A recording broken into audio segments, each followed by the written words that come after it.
has been devoted to the private sector.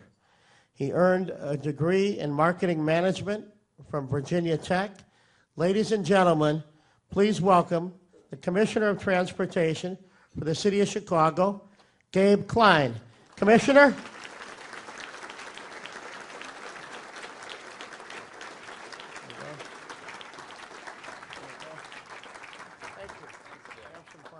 All right, thank you, Jay. Thanks very much. Good afternoon, everybody. I hope most of you can stay awake after that huge lunch. It's really good. Before we get started, I'd like to thank Jay Doherty for inviting me. This is a real honor. And just let people know I'm really gratified to be here and also to be in the city of Chicago. It's an incredible city. I've had the opportunity over the last 6 months to get to know Chicago a lot better than I thought I knew it.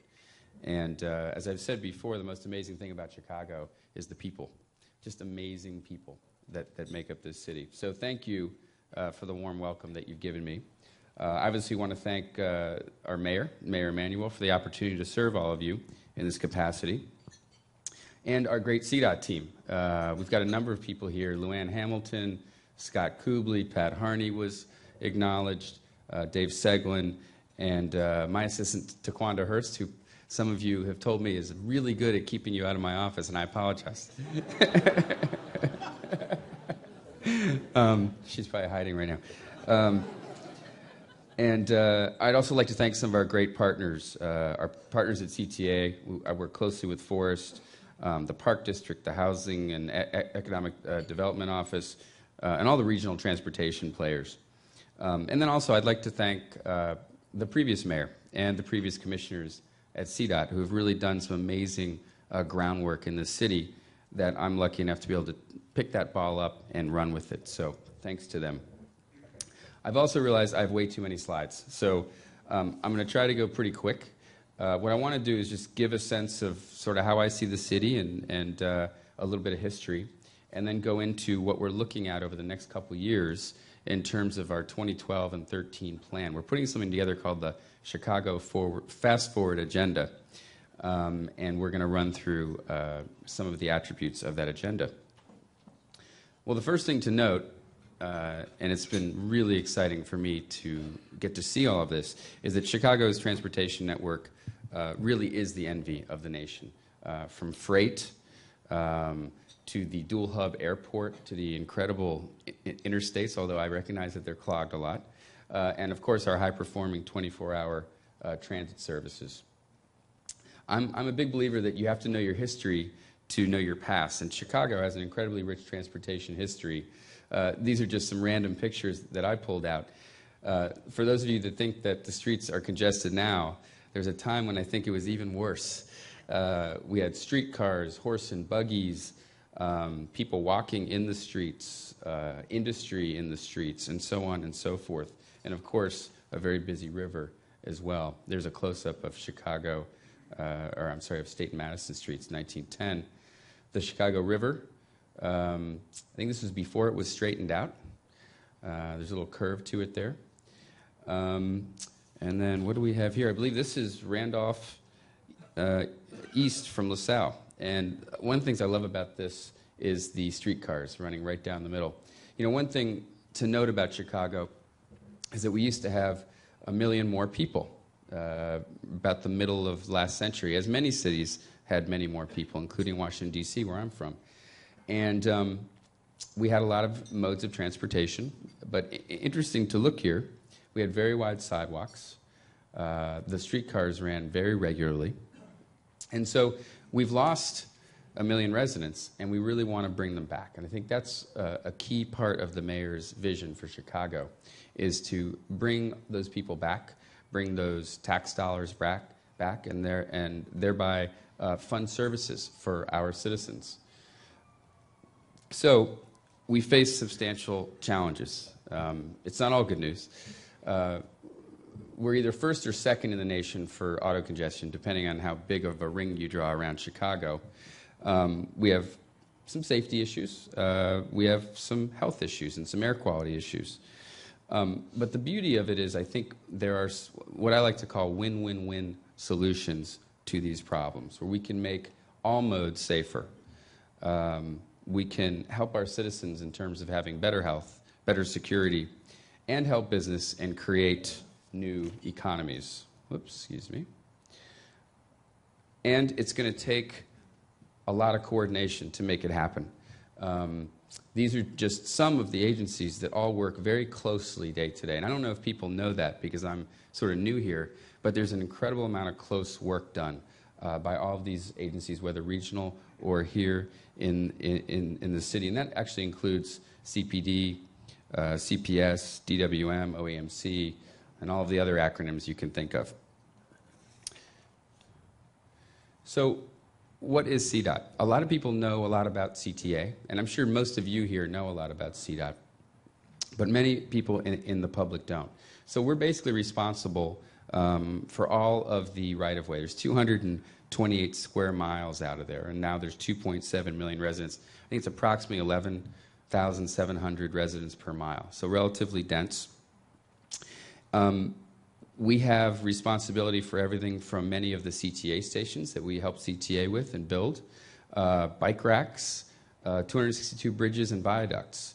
I was just talking at my table about lane striping. We're responsible for lane striping. So you can email Taekwondo with all your lane striping complaints. And we are getting millions of dollars together for lane striping for next year.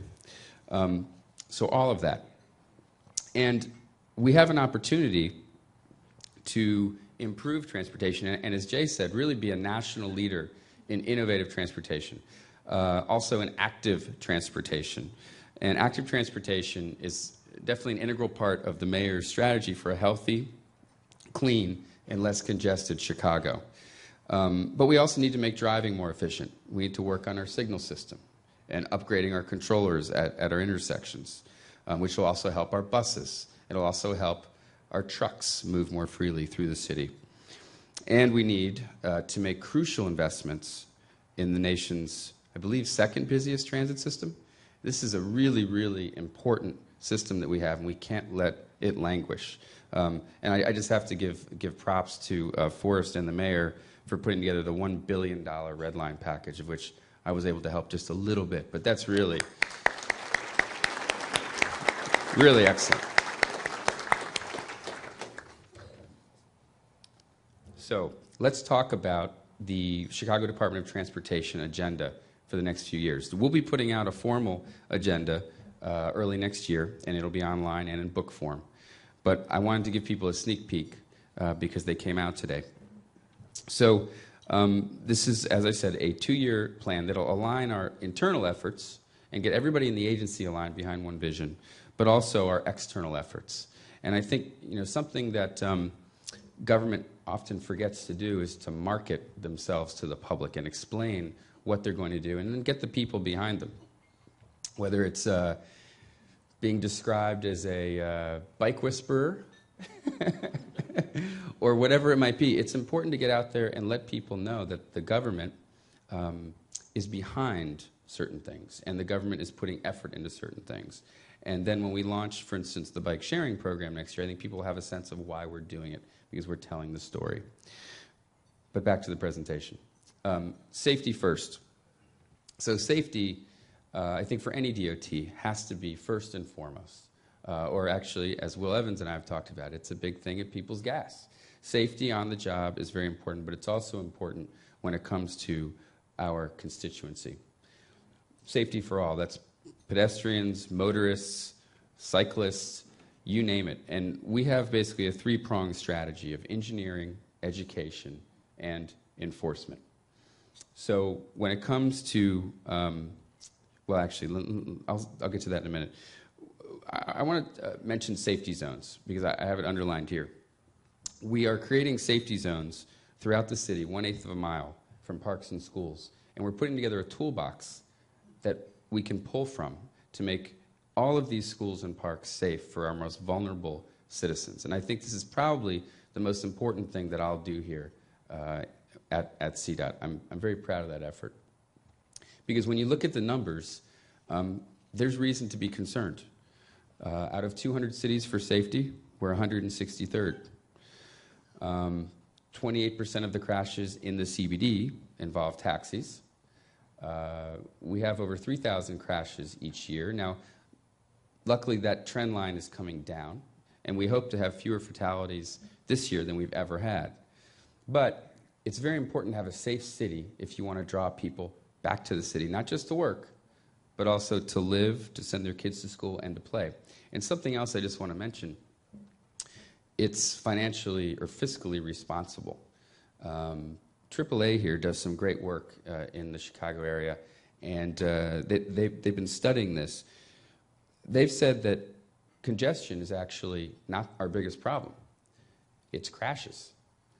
Crashes cost the region $11 billion per year, or $1,522 per person.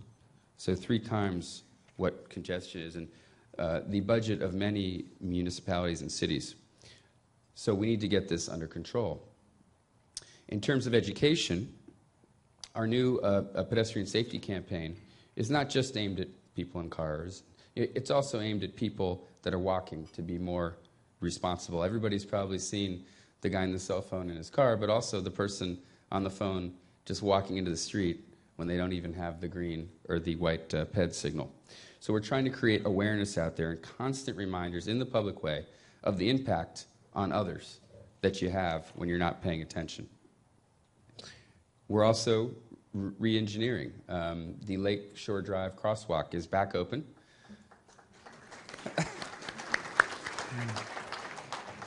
I have to thank Luann Hamilton, who tirelessly worked on this project. But I think it's the right thing to do, and it sends a clear message that we are putting the most vulnerable users first, including our visitors as well. We're working on a pedestrian safety plan. So the mayor has a goal of 0 pedestrian fatalities by 2020. We had 32 last year, which is 32 too many. These are avoidable. And so our pedestrian safety plan will provide the guidelines with public input to achieve this goal, but also to create an environment that encourages walking to be the mode of choice for trips less than a mile. Trips less than a mile make up, I forget the exact figure, but it's more auto trips than you can imagine. And sidebar, there is not a war on cars. Cars are a wonderful thing when used as they should be. And it's up to us to create an environment that makes it feel like people are safe to walk or to bike or to walk to transit and not use their car as a default all the time. So don't believe the hype. Speed. You've heard the mayor talk a lot about speed, the chief of police talk about speed. There's a huge difference. I actually went to a event with Secretary LaHood, the Secretary of Transportation, where they actually had a live car hit a dummy. And when that car hits a dummy at 40 miles per hour, it flies through the air and sails about 40, 50 feet. At 20 miles per hour, it taps it. There's a huge difference. You have to see it to know it. But we need people to abide by the speed limit of 30, and we need people to abide by 20 near schools.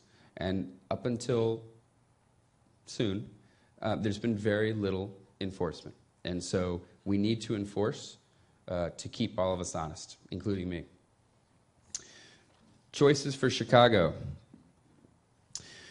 The mayor's vision for the city, and this is probably the most important thing to him when it comes to transportation, besides understanding that infrastructure is crucial to our economy, is that we want to have the best workforce. We want to have the hottest companies locating in Chicago. And he also, of course, wants Chicago to be an international destination for people to visit, which it is, and it needs to continue to be, but also for people to come and go to school and do research and to locate and to raise families. As I said, the city has lost 1 million people over the last few decades, 200,000 over the last decade. But I think we and our sister agencies can play a big role in changing that and keeping Chicago competitive regionally and globally. In my prior life in Washington, we saw a 3% increase in population over the last decade, and we saw a 6% drop in car registrations because the city was becoming much more livable. And this is the reason people want to move to the city. It's for quality of life.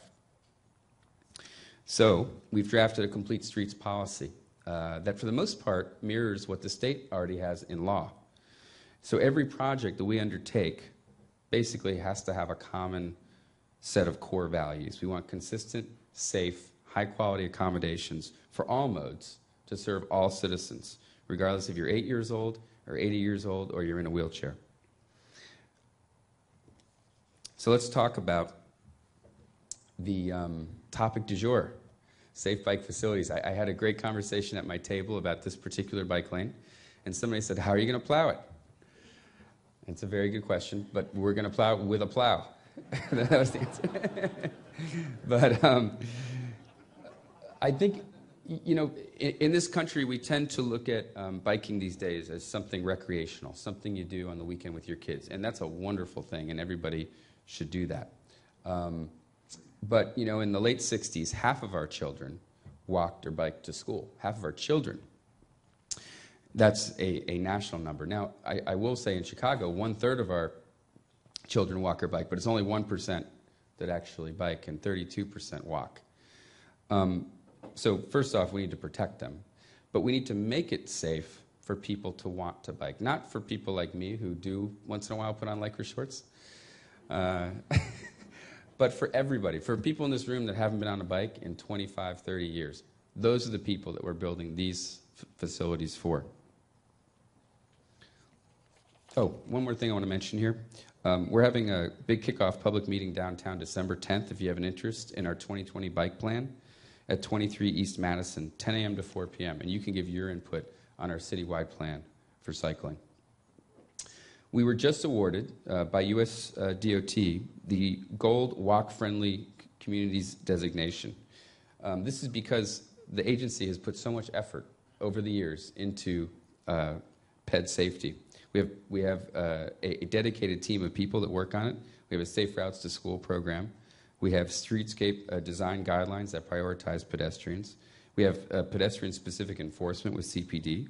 And we have anti-obesity programs that we partner with Clock on. And that's just about 1/3 of what the agency does for ped safety. So I'm very proud of that. Transit.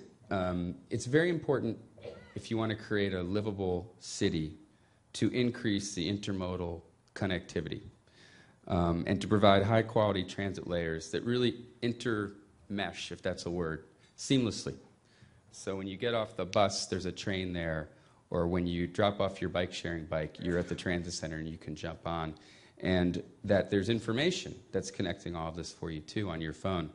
And so we really envision, in partnership with CTA, these virtual multimodal hubs with EV charging, which I'll talk about in a minute, bike share, car share, bus, rail, all linked together physically, but also with technology. And this is one project that we're working on that's actually going to be kicking off in, about a year, where we're going to be building this transportation center at Union Station adjacent to it, which will also feed right into our Central Loop bus rapid transit.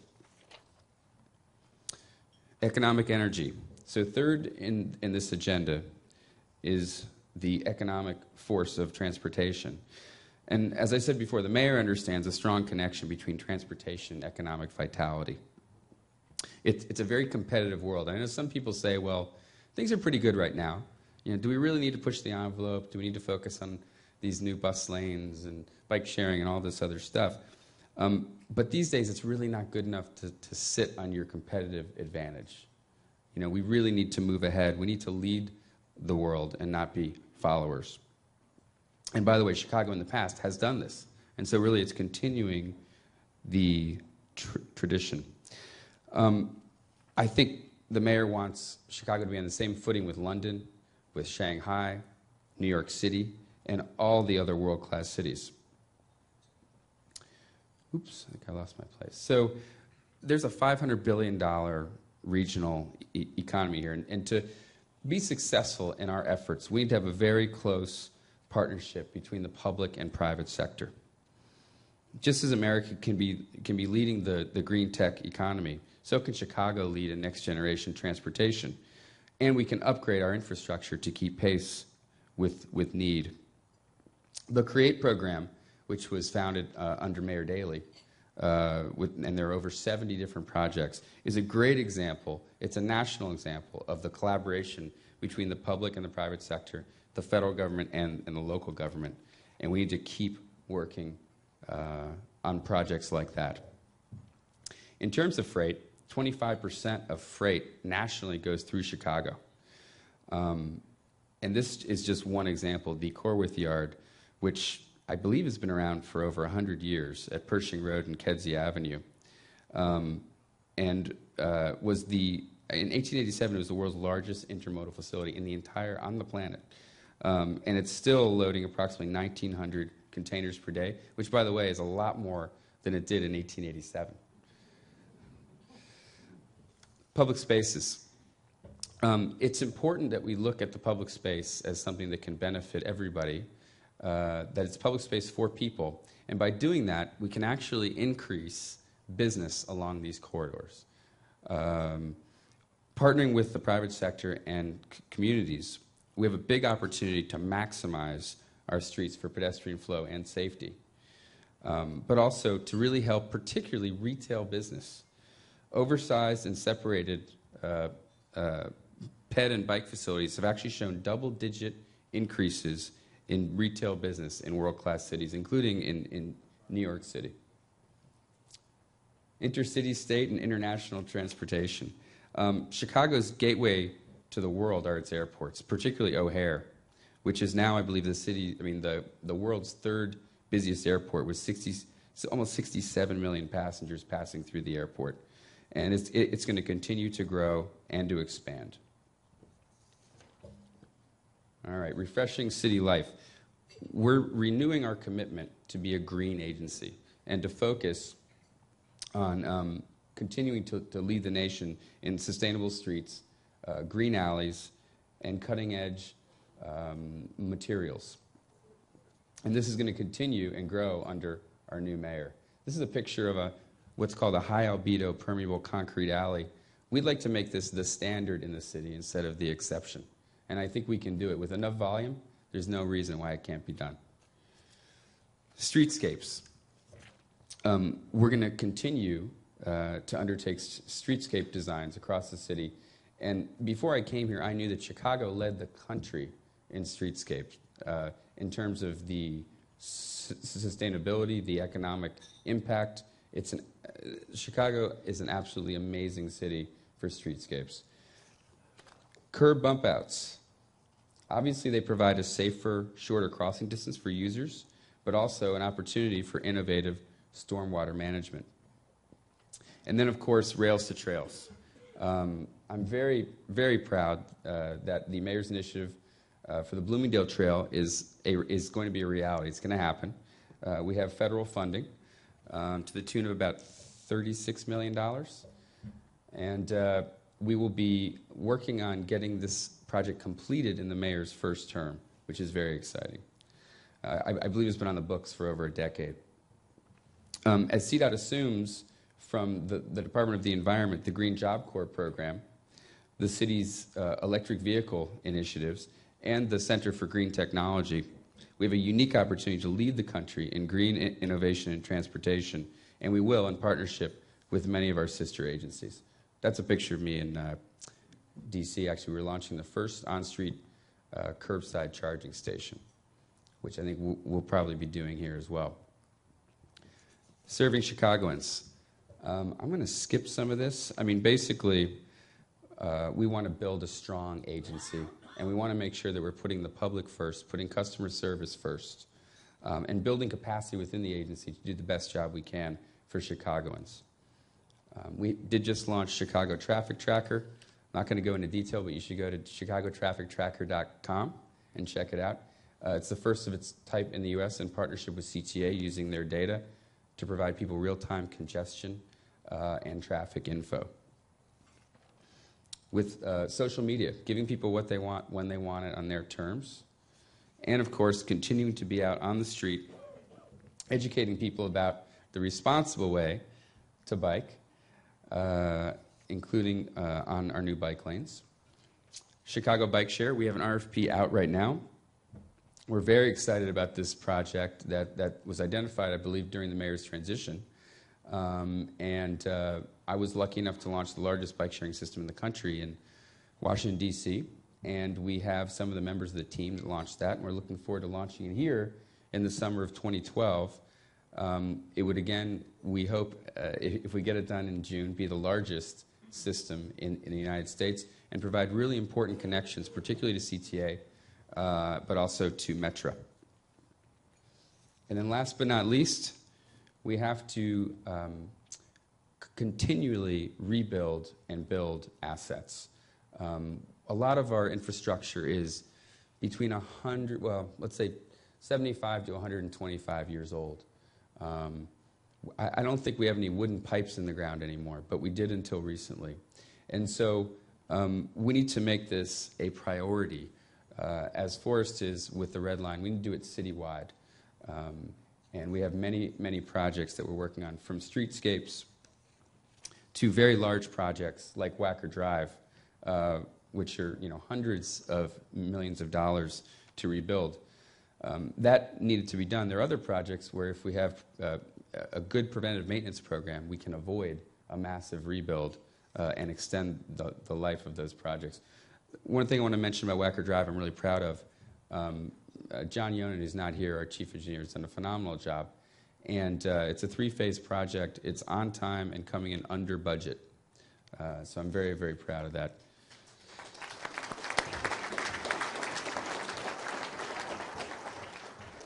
And we need to continue to work closely with CTA on building new stations, reconstructing stations.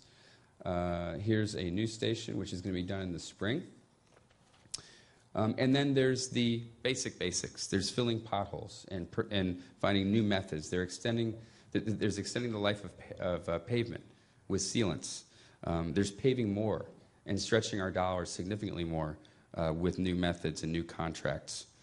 And adding more lighting crews so we can keep people's lights on. We have about 3.6% outage rate, which we plan on taking down to less than 1% by next June. And having long-term plans for all of our assets. And then I have, let me see. In my closing here, I just want to say that obviously there's a ton of challenges and there's not a lot of money. But with these challenges also come opportunities to do things better, to do things in a different way than we've done them in the past, to be very, very frugal. And therefore, we may actually end up with a better quality product at the end of the day. And so I just wanted to close with a well-known quote by Margaret Mead that was on Maggie Daly's mask cards this week that somebody sent to me this morning. Never doubt that a small group of thoughtful, committed citizens can change the world. Indeed, it is the only thing that ever has. Margaret Mead. Cheers. Thank you.